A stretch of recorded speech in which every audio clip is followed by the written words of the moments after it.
The ancient Indian texts mention beautifully decorated chariots or entire palaces called vimanas that could take off and, in a matter of seconds, fly away as far as space. Some people believe these vimanas only existed in Indian mythology, but it's also possible that they were based on a real technology that had been lost over the centuries. According to the Vedas, ancient Indian religious texts, there was the elephant vimana with several engines and many other types named after animals and birds. There was one for local travel, one for visiting different countries, and one for traveling to the moon and various planets. They could develop a great speed. One vimana had the superpower of invisibility. Another one was shaped like a sphere and was built on the winds produced by Mercury.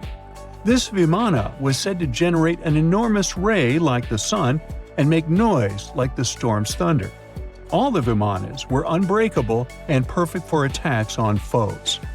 Now, to operate a vimana, you'd need to know a lot of stuff, pretty much like today's airplane pilots, 32 secrets in total.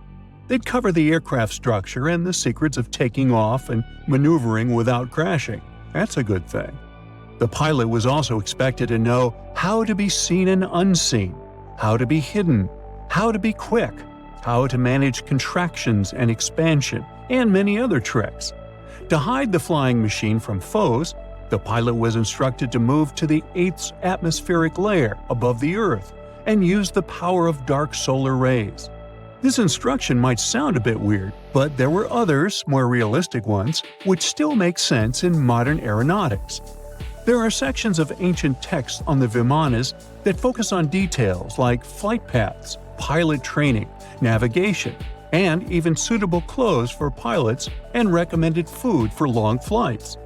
There was also a lot of technical detail about the use of heat-absorbing metals, the metals utilized, and melting points. The supporters of the theory that the vimanas were more than just myths are sure that the ancient Indians would unlikely go into all these details just for a beautiful story. So, the flying palaces might have been real and way ahead of their time, like many other great Indian inventions. Back in the 6th century BCE, an Indian physician named Sushruta basically wrote the original guide to medicine and surgery. They even called him the father of surgery for his work. Sushruta laid down the details on hundreds of medicinal plants and described complex surgical procedures. He gave instructions on nose reconstructions and skin transplants from one part of the body to another. The original method of rhinoplasty, which involved taking a piece of skin from the forehead to reconstruct the nose, is still used today. But back then, it had a slightly different purpose than surprising your followers on social media. Those nose jobs helped out folks who had lost their noses as punishment for crimes or in fights. Now, you gotta thank an ancient Indian math prodigy for the invention of zero. It might not seem like a big deal, but without it, we would have no binary system and no computers. People before the 5th century CE were only thinking about some sort of a sign to indicate nothing. The invention made addition, subtraction, and other mathematical operations a whole lot easier. You can see the oldest zero in existence carved in the wall of a temple in Gwalior, India. The Indus Valley Civilization was using rulers in 1500 BCE and earlier. Made from ivory, these rulers were found during excavations in what is present-day Pakistan and northwestern India. They were widely used in architecture with amazing accuracy. They had units corresponding to slightly over 1 inch that were marked with precise subdivisions within 5/1000ths of an inch. The next invention is more of a concept than a physical item. Standardization is all about setting the rules based on a bunch of people, things, or interests. One of its cool applications that we've all gotten used to is standard weights. Whether you're using pounds or kilograms, you need these universal measurements for weight, right? For this, we owe a big shout-out to the merchants from the Indus Valley Civilization who lived around 4,000 years ago.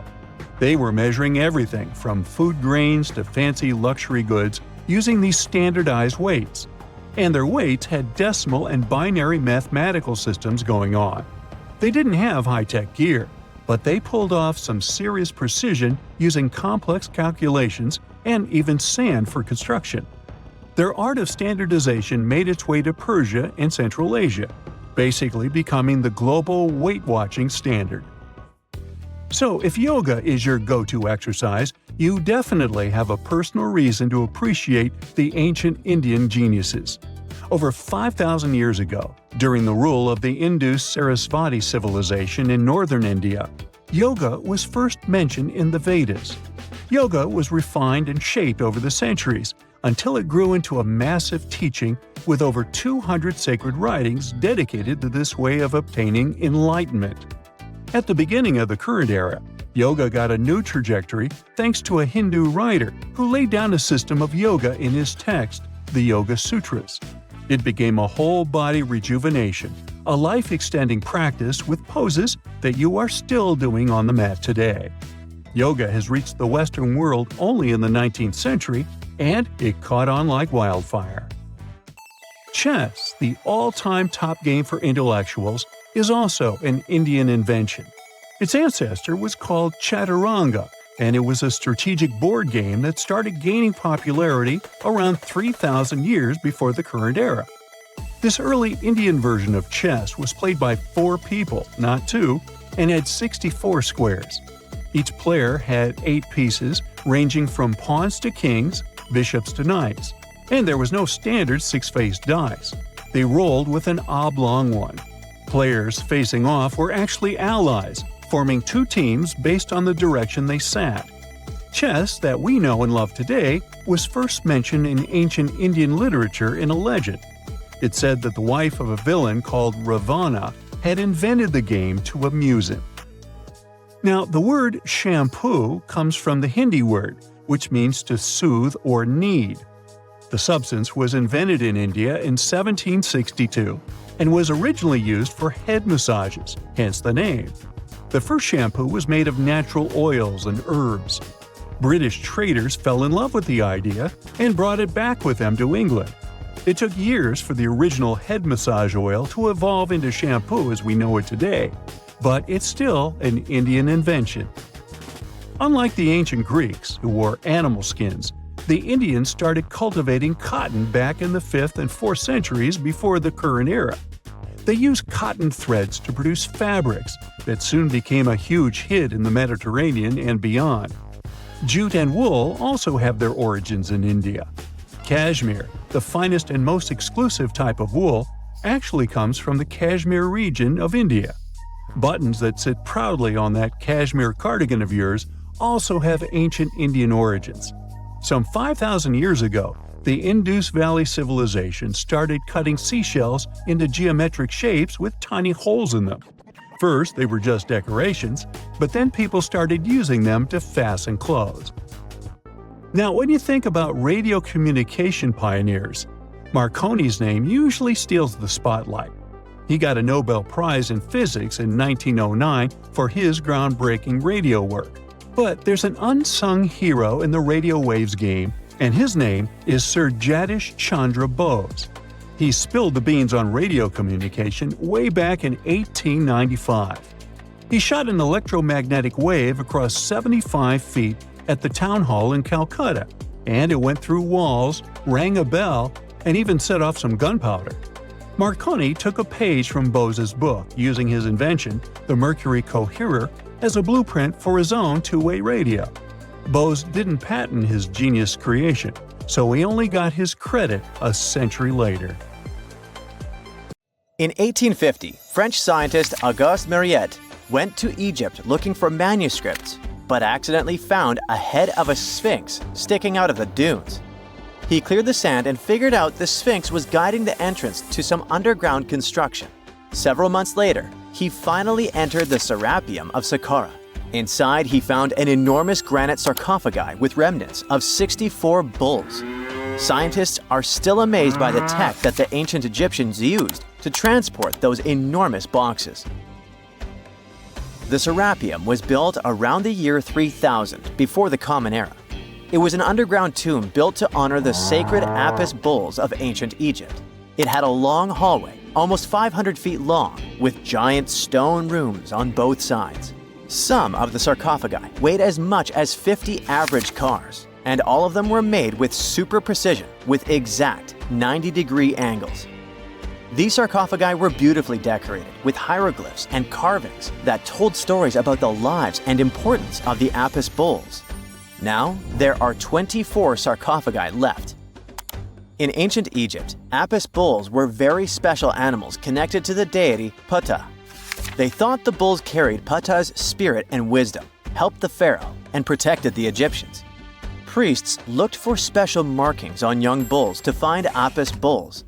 It could be a white triangle on its forehead, which symbolized divine light, a shape on its back like a vulture's wing, and a scarab shape under its tongue, which stood for rebirth. If a bull had these signs, they believed it was chosen by Ptah and treated it like royalty. The chosen bulls lived in a special temple in Memphis, the city where they worshipped Ptah. They received the best care and offerings from visitors who wanted their blessings. When an Apis bull passed away, it was treated with great honor and mummified. When Mariette entered the Serapeum, he noticed traces of rollers on the gallery's floor and found 2 wooden horizontal winches. Each had 8 levers. Later, other explorers saw double rails. The burial chambers were lower than the hallway floor. To get the boxes into place, workers filled the chambers with sand so the sarcophagi could be rolled in straight. Then they slowly removed the sand to gently lower the boxes into perfectly cut spaces in the bedrock. A carved stone sign found in the Serapeum said it took 28 days to move just one sarcophagus and its lid into its spot during the time of Ptolemy II. The extreme precision of the sarcophagi with 90-degree angles also has an explanation. Ancient Egyptians wrote texts, or rather, papyrus, on geometry a long time ago. It shows that they knew the approximate number pi and could calculate the volume of a pyramid with its top cut off. If they could figure out complicated math like that back then, it makes sense that they could also carve perfectly flat surfaces 500 years later. All this sounds pretty legit, but some people think certain things don't add up here. The size of boxes is way larger than the size of bulls, yet they buried pharaohs in tiny coffins that barely fit their bodies. The sarcophagi are made out of granite with crazy precision, and they could have just used limestone, which would have made things way easier.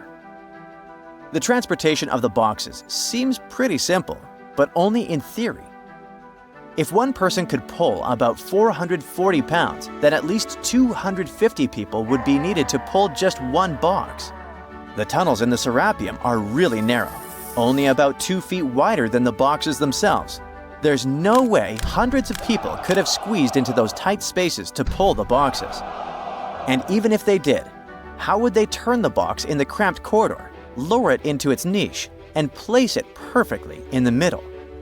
Somehow, they did this 24 times, and every box is centered perfectly. Plus, the chambers were dusty, and there were no signs of soot from lamps. This means they must have worked in almost complete darkness. The real use of the boxes could also be different. A long time ago, even before the Egyptian pharaohs ruled, the local people already knew how to use fermentation. It happens when tiny organisms called yeast eat certain ingredients like starch and turn them into gas and ethanol. So someone in ancient Egypt probably put food like barley, bread, and even meat inside a giant stone box, then closed it tight with a heavy lid. These stone boxes, carved from granite, were so precisely made that they were almost completely sealed, so nothing could escape from it. As the yeast inside the box started working, it created more and more CO2 gas. It built up pressure inside the box. The granite boxes were incredibly strong. They could handle more pressure than a car tire can hold. When granite was squeezed under such pressure, its crystals produced a tiny electric charge. This effect was possible because granite contains quartz, a material that reacts to pressure this way. The process also needed meat or animal parts, possibly to help the yeast grow better. Meat contains something called oleic acid, which yeast needs to keep growing and to survive the bad effects of the ethanol it produces. As the pressure inside the box kept growing, the combination of gases and electricity made these boxes not just ancient fridges, but powerful energy systems. Over time, the pressure inside got so strong that it could push the lid open and the gas would escape with a pop. But when people rediscovered the Serapeum in 1850, they found old drawings that showed piles of stones stacked on top of some of the box lids. So, someone long ago probably tried to make the lids even heavier by adding extra weight to make it harder for the gas pressure to push them open. This extra weight also meant the quartz crystals in the granite could keep creating more electricity under all that pressure. If someone opened one of these stone boxes thousands of years later, they would only find bones from bulls that were placed in the box. And that's exactly what Mariette discovered in the 1850s. They opened the Serapeum for visitors soon after the first excavations in the second half of the 19th century. Prince of Wales even had a luncheon with his guests in one of the sarcophagi. Sands and earthquakes made the site inaccessible for a while, but now you can visit it again and try to solve the mystery yourself. With new tech, we could have answers to many other historical mysteries soon. A team of scientists at Chicago's Field Museum of Natural History recently used a special CT scanner to learn more about ancient Egyptian mummies without unwrapping them. They gently rolled 26 mummies on custom carts out to the parking lot, where the scanner was waiting. It took thousands of detailed X-ray pictures of each mummy and their coffins. When all the pictures were put together, they created 3D images that showed what was inside, the skeletons, and some artifacts.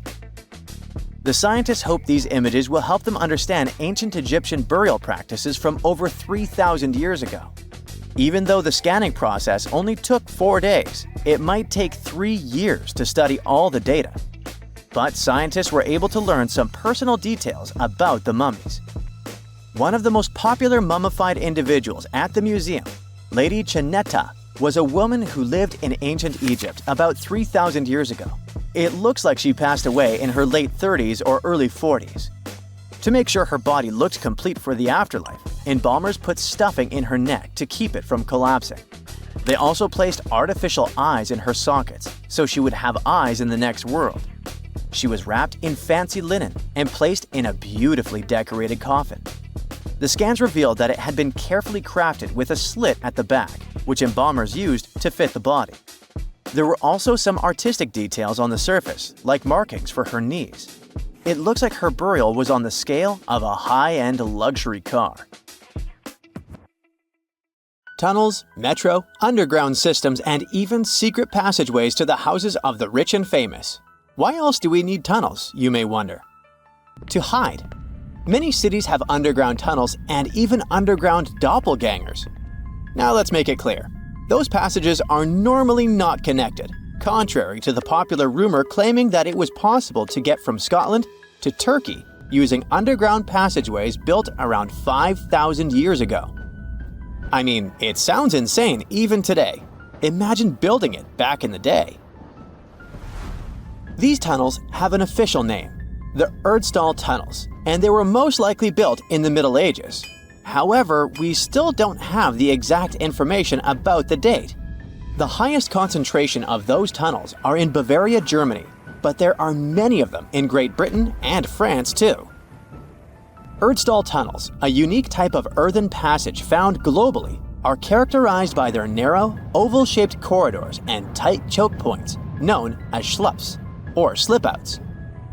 Despite speculation, their purpose remains a mystery. However, some of those tunnels have fireplaces and even vents, which might mean those were used primarily for shelter. Dating back to the Middle Ages, possibly as early as the 12th century, Erdstall tunnels lack archaeological signs and historical records. So it's not a surprise that there are many rumors about their use. Some scientists are sure those were storage spaces, though their narrowness makes this impractical. Another idea is that they provided hiding spots for farmers during tribal raids. However, their single entry point raises doubts about their effectiveness in evading threats. Now, if you're feeling like Indiana Jones and want to venture into those tunnels, you're in luck. A few structures, like the Erdstall Radkobluken in Austria, welcome visitors to explore these enigmatic structures. Most of them are closed to the public eye, though. The origins of Erdstall tunnels remain largely unknown, just like their real functions. And if you think, hey, it's the 21st century here, we can study pretty much everything, well, you're wrong. What makes these tunnels hard to study are the tight confines. Traditional surveying methods often prove inadequate in such spaces. To solve this problem, scientists use a handheld device that integrates an RGB camera, a gyroscope, and high-resolution depth sensors, allowing them to capture intricate details of the tunnels. They also use modern techniques like 3D surveying in hopes of uncovering the true origins and purposes of those tunnels. One hypothesis even suggests they may have been poorly conceived dwellings, abandoned when their inadequacies became apparent. Still, not everyone quite agrees with this idea.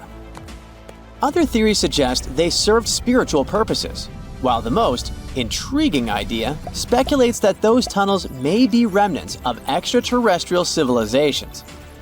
Experts believe they may have been used for practical matters, such as granaries or hiding spots from looters.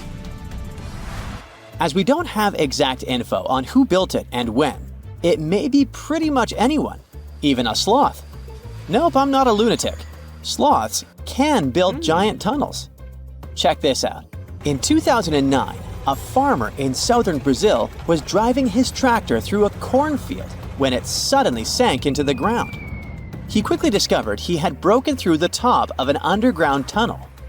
When researchers came to investigate, they found a tunnel around 6.5 feet high and the same 6.5 feet wide, extending about 50 feet long right beneath the farmer's house. When they looked closer, they instantly saw deep claw marks on the walls. That was the proof the tunnel wasn't human-made.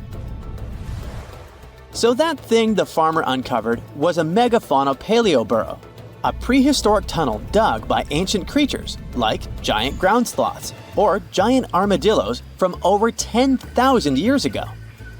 I know, it's hard to imagine those beasts, but let me help you. Take a hamster. Now, increase it to the size of an elephant. Don't forget, this 13-foot-tall hamster could also walk on two legs. During their time, around 15 million to 10,000 years ago, many species of sloths and giant armadillos roamed the Americas, some even digging similar tunnels. Today, many of these tunnels are filled with sediment, though some remain clear, similar to the one the farmer discovered. This 2009 find sparked significant interest, leading to the discovery of over 1,500 paleoburrows across southern Brazil, making it the era with the highest concentration of such sites worldwide. But no one knows exactly why there are so many of them in southern Brazil. While some paleoburrows exist throughout South America, none have been found in North America, which is weird since those huge sloths roamed the entire continent. The exact purpose of these large tunnels remains a mystery, but scientists believe they may have served as nursing spaces, temperature regulation, or hibernation areas. Tunnels likely developed over centuries as successive generations of sloths and armadillos expanded them. Now, let's take a look at fugus. No, not the Japanese fatal delicacy, and no, not a town in New Guinea. To see them, we gotta travel to the UK. So fugus are underground structures too, but they don't look exactly like tunnels. They are dry stone structures. They look as if a cave had been decorated with stones from the inside. There are only around 15 of them found so far, and most of them are located in Cornwall. According to the estimates, those tunnels were built about 2,400 years ago, and they're still in pristine condition, which is truly fascinating. I mean, back in the day, people had no cool machinery whatsoever, yet their structures still last. And if you dare to buy an apartment today, well, chances are you won't be too happy about the quality. Going back to our fugus, there's nothing extraordinary about their supposed purpose. They could be used for spiritual purposes, as a place to hide, or a food storage. The latest application, though, is a bit weird. I guess it's not a secret for anyone that England is famous for its excessive humidity. And if you want to store your food properly, you gotta avoid the humidity at all costs. Otherwise, say welcome to mold and fungi. But ancient people weren't dull-witted at all, or they wouldn't have survived, and you and I wouldn't be around now. So they might have adapted those fugus to store just some products, those that already had natural molds in them, assisting in the preservation of perishable food, like milk, butter, and cheese. But hey, those are just speculations. The true reason why they were built remains unknown. What makes fugus unique is that they are intentionally built tunnels, not just excavated mines like those in Wales.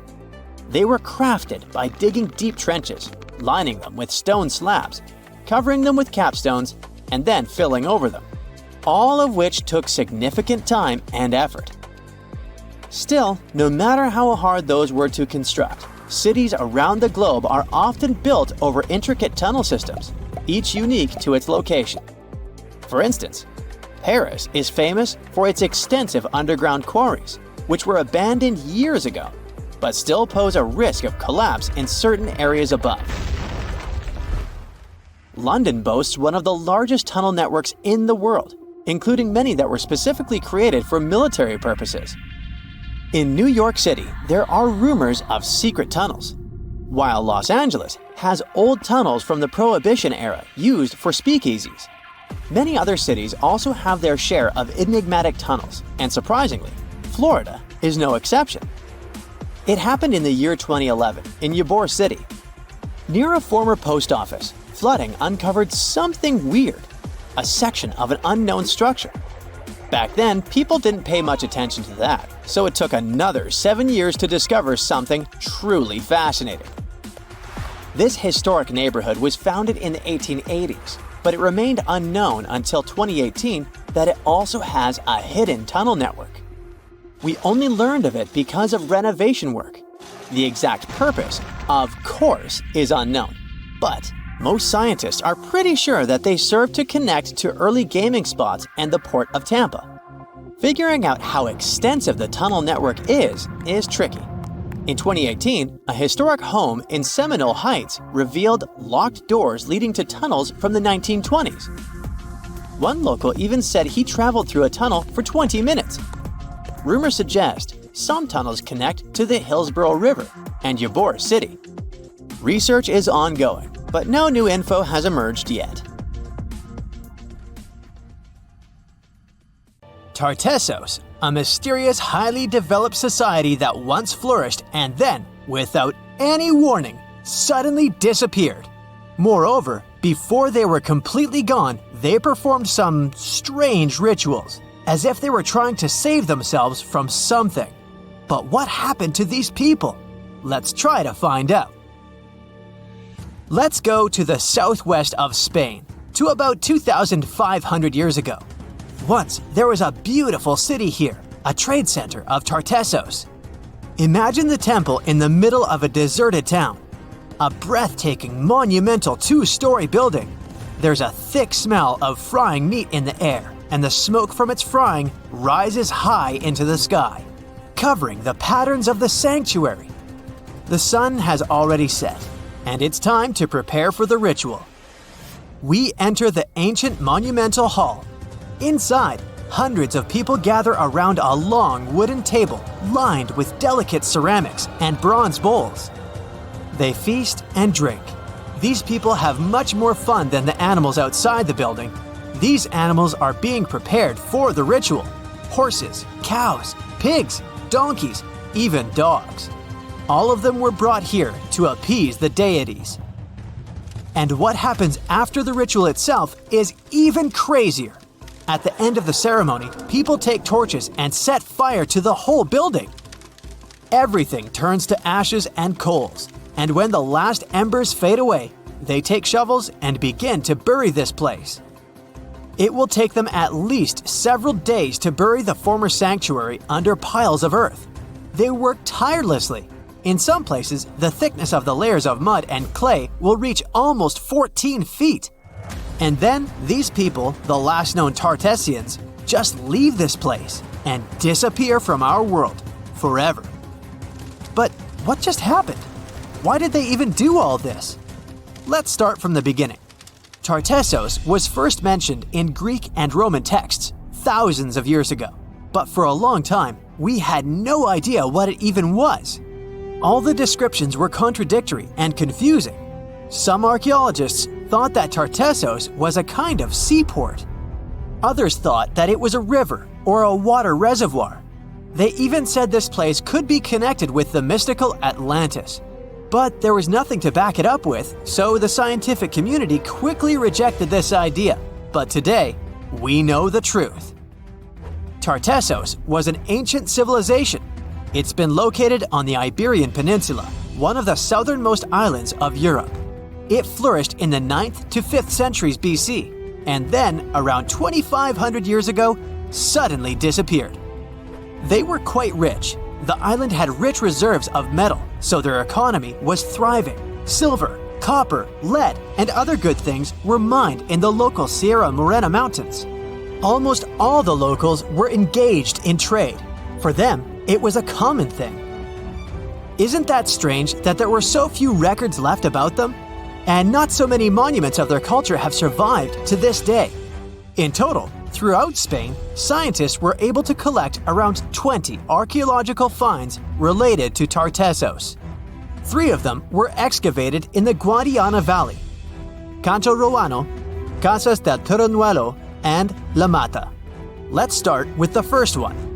Cancho Ruano was discovered in 1978. This find was one of the most significant pieces of the puzzle. This is one of the most beautifully preserved structures of the Tartessian civilization. Not only the walls have survived to this day, but so did the altar, the moat, and even several artifacts. For example, some jewelry and wine glasses. It was a square building surrounded by a deep moat filled with water. And, to be honest, we still don't know its exact purpose. We only assume that it could be an ancient temple. Some rituals were carried out there.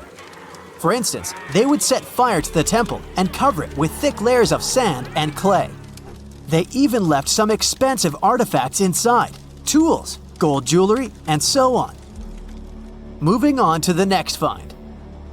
Casas del Turunuelo is one of the best preserved buildings in the entire Western Mediterranean. We only discovered it a couple of years ago, back in 2015. And it hasn't been studied that well yet. But we already know that this place is also pretty weird. Casas del Turunuelo was a very rich building. It wasn't just some kind of temporary camp. It was a place of monumental, impressive architecture. Massive staircases, vaulted ceilings, luxurious materials brought from all over the Mediterranean, and the latest construction technologies. It was supposed to be a place of power, maybe even something like a palace. And yep, it also became the venue for the rituals. It's unclear whether the locals intended to destroy this beautiful place from the very beginning, but this is where they performed the greatest ritual in the area. This ritual involved more than 50 animals, including the most valuable ones, horses. It was their only means of transportation. The fact that these people gave away their horses may indicate that they plan to stay here for some time. Perhaps they hope to appease the deities and settle on local lands.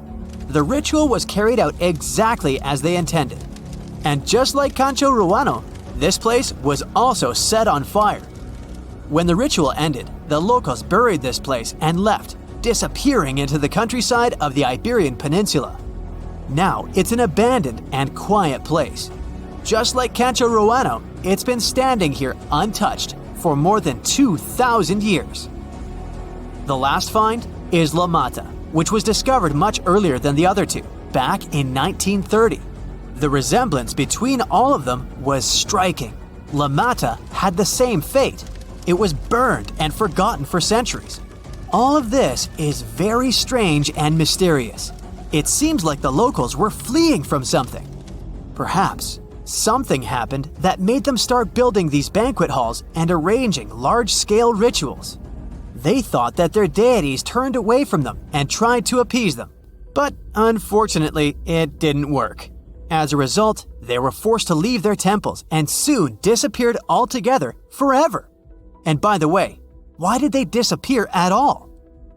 Well, this is another mystery of this civilization. One of the most important questions is, did they know that they were going to disappear? Or was it something unexpected? Did they suffer some kind of sudden catastrophe from which they were trying to escape? Or something else? Scientists have several theories on this. The first theory says that there may have been several major earthquakes and subsequent tsunamis in this region. These natural disasters destroyed local settlements and severely demoralized the survivors. Perhaps they were looking for salvation from this. Another theory is that there were some problems with trading. Since they were rich in metal and lived off their economy, any problems in it could lead to big troubles. If they had some kind of mining crisis, then relations between different nations could worsen greatly, and things could get pretty nasty. The truth probably lies somewhere in the middle. The most current theory says that around the 6th century BC, a large-scale tsunami hit the port. This greatly damaged the economy, which worsened the relationship between Tartessos and its neighbors. In any case, this seems to be speculation. This place is like a dream come true for archaeologists. It stores a huge amount of information and secrets that we have yet to unravel. The Tartessians had no idea that by burying their artifacts, they were making a real gift to the scientists of the future. And while scientists continue to study them, we can check out the stuff they have already discovered. History lovers can see Tartessian tools, horse figurines, and decorated ivory in the Archaeological Museum of Badajoz. Let's hope that in the future, scientists will learn more interesting things about this civilization, and we'll finally find out what happened to them. Phew! This summer has been turning up the heat like never before. We feel like roasted marshmallows on a sizzling grill. Yes, the world is getting hotter, but some regions have always fought with high temperatures. It turns out people had some inventions to keep themselves cool in ancient times too. Some of them are still functioning, even 3,000 years later. Let's take a look at how people saved themselves from heat throughout history. So, put an ice cube into your cold drink and get ready to hear how people survived the heat. Speaking of ice cubes, do you know that the Persians made an ice storage system? In the deserts of ancient Persia, people had an out-of-the-box idea about how to prevent their food from turning into a melted mess. These ingenious Persians stumbled upon a physics trick that allowed them to create ice in the middle of the desert. They called these cool structures yakhchals, which basically means ice pits. These ice pits were not your ordinary coolers. They were like secret underground fridges.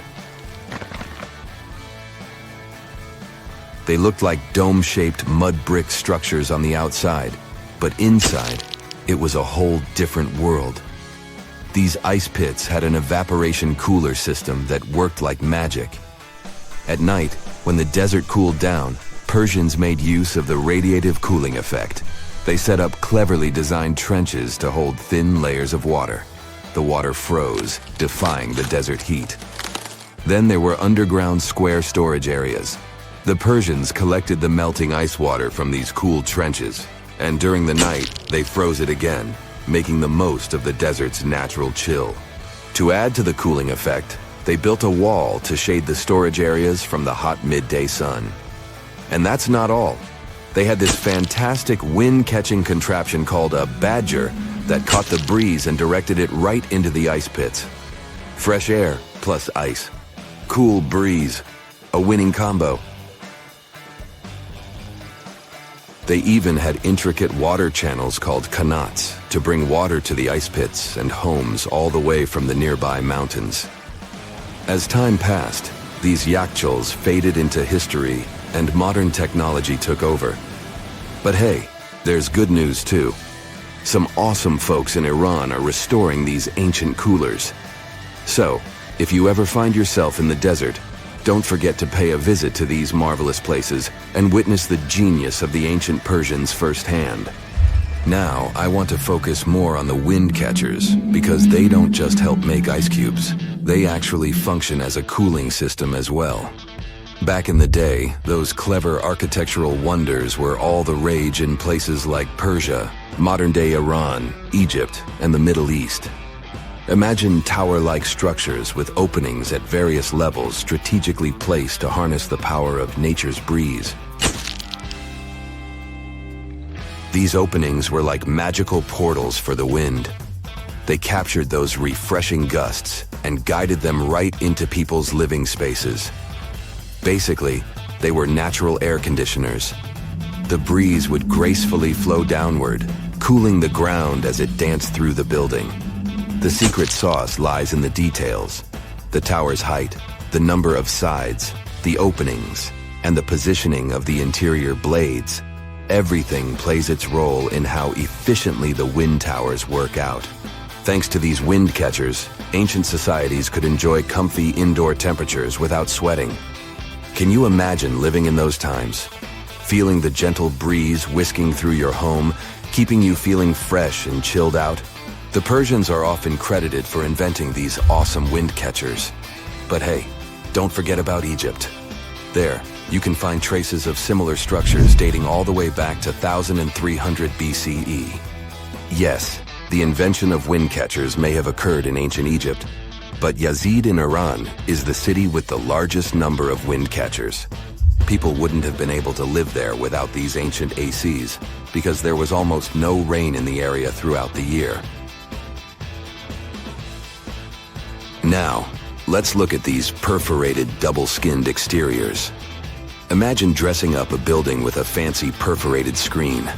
It's like giving its exterior a stylish makeover while keeping things chill inside. This genius technique, firstly, scatters the natural daylight, so no harsh sunbeams to blind you. The screen also offers shade like a pro, giving the building's interior a much-needed break from the blazing sun. Think of it as a natural sun hat for your home. Placing this screen about 4 feet away from the outer walls creates a breezy, dreamy hallway for fresh air circulation. And hey, they add a touch of elegance to the building too. These structures are sometimes called jali. Jaipur, India, for example, has an average daytime temperature of about 100 degrees Fahrenheit. So these structures are lifesavers.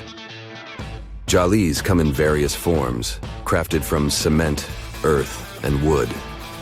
It's a cultural symbol deeply embedded in Indian architecture. You can find its captivating presence in iconic historical buildings like the majestic Taj Mahal and the Grand Red Fort in Delhi. But hey, it's not just a thing of the past. It's still rocking modern architecture scenes, and its charm has sparked creativity in artists and designers worldwide. It adorns the building's exterior, its cross-section showing a larger opening on the outside and a smaller one on the inside. This is where the Venturi effect steps in to show off its physics prowess. As the air flows through the narrowing passage, it picks up speed, creating a difference in pressure between the inside and outside of the building. Air blowing at a higher speed gets compressed, and when released, it cools down. Mashrabia is a wooden lattice or screen used in the Middle East and North Africa. These decorative wonders are like window blinds, but they do more than just look pretty. They're smart too. They give privacy, shading you from the sun, and let fresh air and light in. Some people also add clay pots filled with water, sand, or damp straw to their designs. As hot air breezes through the holes, it also passes through the pot's porous surface. The moisture inside evaporates, cooling the air. This is a perfect low-cost technique for hot and dry climates. It's eco-friendly, and there's no need for electricity. Now, let's fast forward to today. Designers are getting creative, mixing traditional wisdom with modern tech. At the Al Bahar Towers in Abu Dhabi, they've got it too. Picture over 2,000 hexagonal panels that dance with the sun's movement, providing shade to the building's interior. Water evaporation was another secret weapon for ancient people. Simple, yet super effective. Plus, ancient Egyptians hung wet mats and curtains in doorways. When the air passed through them, it cooled down, providing a relief from the scorching sun. Ancient architects were the masters of maximizing airflow. They knew how to cross-ventilate and let hot air escape while inviting cooler air to the party. Speaking of ancient Rome, bathhouses were the place to be back then. It was like a community hub. People gathered to chat about politics, play sports, and, of course, take a relaxing dip. The frigidarium was the cool spot in Roman baths. After a steamy soak in the caldarium, Romans dashed to this giant pool to chill out. Then in some places, like Cappadocia in Turkey, people went underground to hide from the heat. They carved cozy dwellings in volcanic rock, harnessing the Earth's natural cooling powers. So the lesson here is simple. Architects and designers can create wonders by combining local traditions with smart tech. California's Death Valley boasts the highest officially registered temperature to date, with 134 degrees Fahrenheit in 1913. Meanwhile, Africa's sweltering record stands at 131 degrees Fahrenheit in Kebili, Tunisia, as noted in 1931. In Europe, the highest temperature ever documented reached almost 120 degrees Fahrenheit in Sicily in August 2021. Then, in 2022, the UK had the hottest summer of all time. It's 1898, and you're taking part in excavations in Saqqara. This place, not far away from Cairo, is full of ancient tombs and pyramids. You're in your Indiana Jones mood and hope to find something really phenomenal to become famous. Gold, manuscripts, treasure maps, mummies of famous pharaohs. Wait, a wooden bird? You're really disappointed as it looks like a regular toy. An old one, but still. Little do you know that years later, someone would propose that your bird was actually an ancient monoplane. So the artifact, nicknamed the Saqqara bird, is made of a sycamore tree. The birdie has a wingspan of just 7 inches and weighs around 40 grams. A perfect original souvenir from Egypt, I would say. It's over 2,000 years old and looks pretty plain, without any carvings of feathers or other intricate ornaments. It has a beak and eyes, though, which makes our find look like a hawk, the emblem of the deity Horus. Its tail is rather unusual as it's squared, looks weirdly upright, and it seems like the sunken part of it was the place for a now missing piece. Humans love solving a good mystery, so there have been several attempts to explain the use of the birdie. First, quite simply, is that it was a ceremonial object. The second idea is that it was a toy for a child from some well-off family. It could have been some sort of boomerang, which was a popular concept in ancient Egypt. Then there was a theory that the bird had been used as a weather vane. But this one has been debunked as the figure doesn't have any holes or markings, except for the one made at the museum in Cairo to fix the exhibit on a stick. So there was no way to hang it in the past. Almost a century after the bird was found, Egyptologist Dr. Khalil Masiha proposed a new theory that it could have been a model of a monoplane. He believed the bird was missing a horizontal tailplane. Otherwise, it had its wings set at a right angle, similar to that of modern planes. It could have worked to generate the aerodynamic lift necessary for flights. Dr. Masiha also claimed that it was common at that time to place miniature models of technological inventions in tombs. So, did the ancient Egyptians really invent the plane in 200 BCE? That would make the Wright brothers, who are considered the inventors of aviation, really upset. They made one of their first flights only in 1903. There's just one way to know for sure, and that is to test the model. But you know, the ancient museum in Cairo would unlikely let one of their cherished exhibits fly around like a toy. That's why glider designer Martin Gregory built a similar model, this time of balsa wood, and concluded that even with the missing tailplane, the plane wasn't much of a flyer. Case solved? Not really.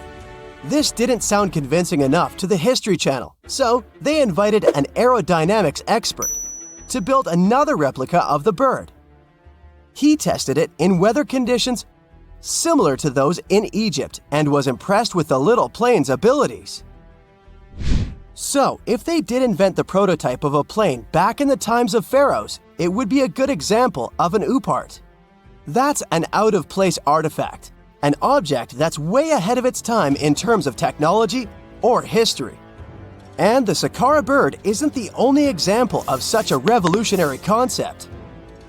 In 1901, a group of divers retrieved the Antikythera mechanism from an underwater shipwreck near the Greek island of Antikythera. It's been dubbed the world's first analog computer, and it's currently dated around 100 BCE. The bronze mechanism could tell the position of the sun, moon, planets, and stars, as well as the lunar phase, the dates of upcoming solar eclipses, and even the speed at which the moon moves through the sky. No one's sure who used it and how or where it was made. But it's obvious that it's extremely precise and way too advanced for its time. The first flushing toilets in the world were invented in the middle of the 20th century. Just kidding. The ancient Minoans on the Mediterranean island of Crete and the Indus Valley civilization both came up with this brilliant invention at the same time, around 4,000 years ago. The plumbing and sanitation were so well done that no one managed to design anything better until 2,000 years later.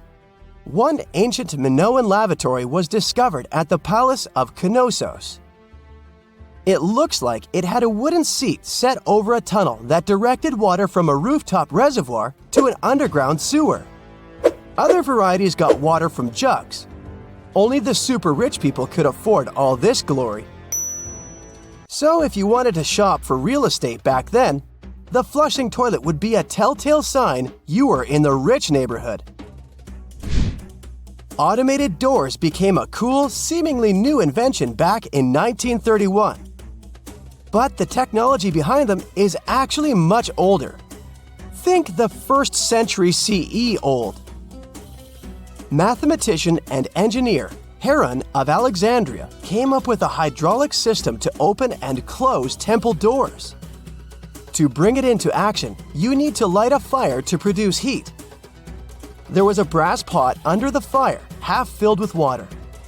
The inventor connected the brass pot to containers that acted as weights. When the fire was burning, the water moved into the containers. They went down and pulled the ropes. It was nothing like a supermarket door that opens in front of you before you even have time to think. Heron's door took hours to open, and there was no way to stop the process. That's why they only opened the doors once a day before people entered the temple, to add some mysticism at the temple during ceremonies. Spooky. Looks like the first ever battery was invented in Baghdad around 2,000 years ago. A German archaeologist found this oval-shaped clay jar in 1938. Scientists are still not sure what purpose it served and who exactly invented it. There is a theory that it was used for electroplating objects with precious metals. When they filled it with a weak acid like vinegar, the battery produced around 1 volt of electricity. Another theory says it was a vessel for sacred scrolls. Would you like to buy contact lenses designed by Leonardo da Vinci himself? In 1508, he invented a glass lens with a funnel on one side. You were supposed to wear it with water inside to improve your vision. Sounds a bit uncomfortable, doesn't it? So, around a century later, French scientist René Descartes decided to improve the idea and make the cornea contact the future lenses. Contacts because they contact your eyes, get it? The glass tube with liquid did help improve vision, but blinking was sadly impossible. 2.5 centuries later, new technologies in the glass industry let scientists design contacts that would fit in the eye and even let the wearer blink. Thanks, guys! Still, those lenses were made of heavy blown glass and didn't let the eye breathe. About 50 years later, contacts became plastic, lightweight, unbreakable, and scratch-resistant, but still covering the entire eye. And then, in 1948, an English optical technician accidentally sanded down a plastic lens and figured out they'd still be in place even if they covered only the cornea. Imagine you're living in 19th century London and need to send a message to New York. It would have taken about 10 days to get there by ship. So when delivery time went from days to hours in 1858, it was a true sensation. The first message was sent by Queen Victoria herself. It was all made possible thanks to the transatlantic telegraph cable, running under the ocean. Sadly, the new cool invention only lasted a few weeks. It took years to bring it back to life.